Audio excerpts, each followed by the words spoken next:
सैफ अली खान ने कहा उन्हें धर्म से लगता है डर। सैफ अली खान ने कहा वो रियल लाइफ में है agnostic. So I don't follow any religion per se because my father once told me when I was 4 years old, if you want to do good in life, you don't need to go to a church, temple or a mosque. My mother is Hindu, my father is Muslim. Okay, मैं अपने आप को इंसान बुलाता हूँ, human being. मेरी बीवी जो है हिंदू है, मैं मुसलमान हूँ और मेरे जो बच्चे हैं वो हिंदुस्तान हैं। जब वो स्कूल गए तो स्कूल में वो भरना पड़ता है कि रिलीजन क्या है, कि पापा हम कौन से रिलीजन के हैं। तो मैंने उसमें ये लिखा कि हम इंडियन ही हैं यार, कोई रिलीजन नहीं है और होना भी नहीं चाहिए। अस्सलाम वालेकुम दोस्तों, मेरा नाम है हसीब शफकत और आप देख रहे हैं हसी टीवी।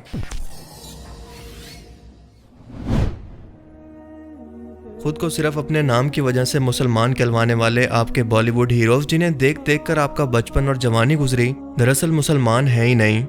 जी हाँ, और ये बात मैं अपनी तरफ से नहीं कह रहा, बल्कि ये खुद को ना ही मुसलमान कहते हैं और ना ही इनका कोई अमल मुसलमानों वाला है, बल्कि अपने आसपास के लोगों और समाज को खुश करने के लिए उन्होंने या तो बुत परस्ती को अपना लिया या फिर मुलिद बन चुके हैं, जो किसी खुदा पर यकीन नहीं रखते, या फिर एग्नोस्टिक, यानी ऐसे लोग जो कि मानते हैं कि खुदा की ज़ात तो कहीं पर मौजूद है मगर किस मज़हब का खुदा सच्चा है इस बारे में कंफ्यूज हैं। हम लोग दुनिया में रहते हुए किसी भी शख्स को जन्नती और जहन्नमी होने का सर्टिफिकेट नहीं दे सकते, बल्कि ये अल्लाह का इख्तियार है कि जिसे चाहे तो अनगिनत गुनाहों के बावजूद बख्श दे या फिर सारी ज़िंदगी नेकी के अंदर गुजारने वाले को एक छोटे से गुनाह पर पकड़ ले। रसूलुल्लाह सल्लल्लाहु अलैहि वसल्लम ने हमें यह तालीम दी है कि हम किसी शख्स के ज़ारी अमाल को देख कर ही कोई ओपिनियन दे सकते हैं, जिसकी सबसे अच्छी मिसाल ये है कि उसामा बिन जैद, जो कि नबी करीम सल्लल्लाहु अलैहि वसल्लम के मुंह बोले बेटे जैद बिन हारसा के बेटे थे, उन्होंने एक बार एक जंग के अंदर एक ऐसे शख्स को कत्ल कर दिया जो कि इनकी तलवार के नीचे आते ही कलमा पढ़ने लगा। यानी उसामा बिन जैद के मुताबिक उस शख्स ने मौत के खौफ से कलमा पढ़ा, वो असल में मुसलमान नहीं हुआ बल्कि मौत के खौफ की वजह से उसने ज़ाहिरी तौर पर कलमा पढ़ लिया। मगर उसामा बिन जैद को कई दिन तक ये बात बेचैन करती रही और आखिरकार वो रसूलुल्लाह सल्लल्लाहु अलैहि वसल्लम की खिदमत में हाजिर हुए और सारा वाक़या उनसे बयान किया। जब आप सल्लल्लाहु अलैहि वसल्लम ने यह तमाम वाक़या सुना तो सख्त नाराज़ हुए और फरमाया कि जब इसने कलमा पढ़कर खुद को मुसलमान कर लिया था तो क्या ज़रूरत थी उसको कत्ल करने की। उसामा बिन जैद ने कहा कि ऐ अल्लाह के रसूल, उसने खौफ की वजह से ऐसा किया। रसूलुल्लाह ने फरमाया कि क्या तूने उसका दिल चीर कर देख लिया था कि उसके दिल में क्या है। उसामा, तू क्या करेगा जब क़यामत के दिन वो कलमा पढ़ता हुआ अपनी कब्र से निकलेगा और तुम्हारे खिलाफ गवाही देगा। उसामा, तू क्या करेगा? उसामा, तू क्या करेगा? रसूलुल्लाह सल्लल्लाहु अलैहि वसल्लम ने ये अल्फाज 3 मरतबा दोहराए और उसामा बिन जैद कहते हैं कि ये सुनकर मुझे एहसास हुआ कि काश मैं इससे पहले मरकर मट्टी होता, मुझे कभी ये दिन तो ना देखना पड़ता। लिहाजा जिन लोगों के ज़ारी अमाल ऐसे हों कि वो खुलेआम दुनिया के सामने कहते हों कि मैं खुदा जैसी ज़ात पर यकीन नहीं रखता, वो खुद को मुसलमान कहकर बुत परस्ती करते हों अपने आसपास के लोगों को खुश करने के लिए कि यही लोग इनके राज़िक हैं, अगर ये नहीं तो कुछ भी नहीं, तो हम ये कहने पर मजबूर हो जाते हैं कि कुरान करीम की सूरह यूसुफ की आयत 106 के अंदर इन्हीं लोगों के बारे में अल्लाह पाक फरमाता है कि इनमें से अक्सर लोग बावजूद ईमान लाने के भी मुशरिक हैं, काफिर नहीं बल्कि मुशरिक, यानी शिरक करने वाले, पैसे और दौलत को बुत बनाकर। बहुत से लोगों को सैफ अली खान के नाम से लगता है कि शायद वो मुसलमान है, मगर इनको कई मरतबा अपने घर के अंदर बुत परस्ती करते हुए देखा गया और इसकी हालिया बीवी का नाम है करीना कपूर, जो कि हिंदू मज़हब से ताल्लुक़ रखती है। सैफ अली खान का कहना है कि मैं अपनी ज़िंदगी के अंदर एग्नोस्टिक हूँ और मज़हब की वजह से मैं अपनी आज की ज़िंदगी को बेहतर नहीं बना सकता, बल्कि हमेशा मौत के बाद ज़िंदगी के बारे में सोचना पड़ता है। इसलिए मज़हब इंसान को दुनिया के अंदर आगे बढ़ने से रोकता है और जाहिर है कि आगे बढ़ने से इनकी मुराद इनके आसपास की हिंदू सोसाइटी है, जो इसको मुसलमान होने पर वाकई आगे नहीं बढ़ने देगी। एक बार एक शो के अंदर इनसे सवाल किया गया कि इस्लामी महीने रमज़ान के अंदर कितने दिन होते हैं, जिसका जवाब सुनकर लोग हैरान रह गए कि इस शख्स को मुसलमान होने के बावजूद अपने दीन का बुनियादी इल्म तक नहीं है, क्योंकि इसका जवाब था कि 40 दिन। और यही नहीं बल्कि इस जवाब को ठीक कहकर अप्रिशिएट भी किया गया। That in Ramzan is a period of fasting of 40 days. And at the end of that fast you have a feast. I mean, you don't start a fast with a feast. क्योंकि सवाल करने वाली शख्सियत भी शाहरुख खान की थी, जो कि खुद को मुसलमान कहने की बजाय इंडियन कहलवाना पसंद करता है और कहता है कि मेरा कोई मज़हब नहीं और ना मेरे बच्चों का, और मज़हब किसी शख्स की ज़िंदगी में होना भी नहीं चाहिए। मैं बुत परस्ती भी करता हूँ, नमाज भी पढ़ता हूँ, गीता भी पढ़ता हूँ और कुरान भी। मेरे बेटे को गायत्री मंत्र भी आता है। इसको गायत्री मंत्र आता है पूरा, मेन पूजा यही करेगा।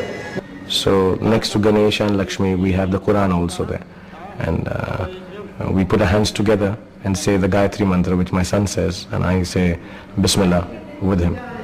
اور اس کی بیوی خود ایک ہندو ہے جو کہ بچوں کی تربیت کی ذمہ دار ہوتی ہے، اور اسلام میں اہل کتاب یعنی کرسچن اور جیوز سے تو شادی کرنا جائز ہے، مگر بت پرست عورت سے یہ بالکل جائز نہیں۔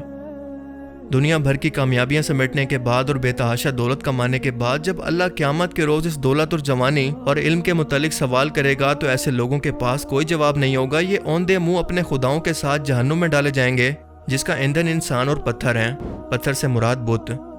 نہ کوئی ان کا مال، نہ ان کی کوئی اولاد، اور نہ ہی ان کے کوئی اعمال اس کی سفارش کر سکیں گے۔ اس کے علاوہ یہ اولاد اس کی موت کے بعد یہ بت پرستی کر کے ان کے لیے مزید عذاب کی وجہ بنے گی۔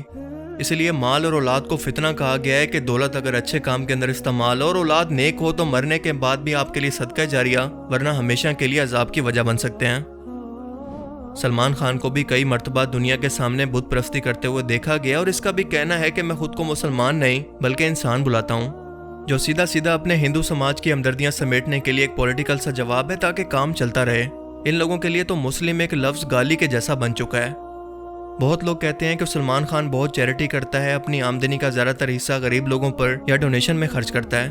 تو میرا ایسے لوگوں سے سوال ہے کہ بے حیائی، شراب نوشی، ناچ گانے اور حرام طریقے سے کمائے گئے پیسوں کو کیا آپ کسی مسجد کو بنانے کے لیے یا کسی اور نیک کام کے اندر استعمال کر سکتے ہیں؟ کیونکہ ہم سبھی لوگ جانتے ہیں کہ فلم انڈسٹری کے اندر یہی سب کچھ ہی ہوتا ہے، اور ایک پاک چیز کو یعنی حلال اور حرام کو آپ ایک ہی بالٹی کے اندر رکھ کر کسی کو پینے کے لیے دے سکتے ہیں؟ بالکل نہیں۔ اس کے علاوہ اگر اللہ چاہے تو ہر طرح کے گناہ کو معاف کر سکتا ہے، مگر شرک ایک ایسا گناہ ہے جس کی کوئی معافی نہیں۔ اللہ تعالیٰ شرک کو کبھی معاف نہیں کرے گا کہ اس کے سوا کسی اور کی عبادت کی جائے۔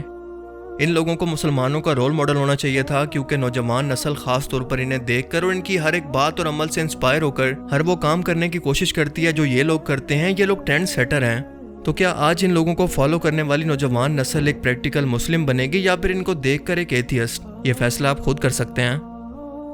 جان ابراہیم کا کہنا ہے کہ میرے والد ایک کرسچن اور میری والدہ ایرانی مسلم تھی، اور میں اپنے باپ کی نصیحت پر عمل کر کے کہ اگر تم کسی کے ساتھ اچھا کرتے ہو، نیک ہو، تو تمہیں کسی مندر، مسجد یا گرجا گھر میں جانے کی ضرورت نہیں، اور میں بالکل ایسا ہی کرتا ہوں، یعنی انڈائریکٹ میرا کوئی مذہب نہیں۔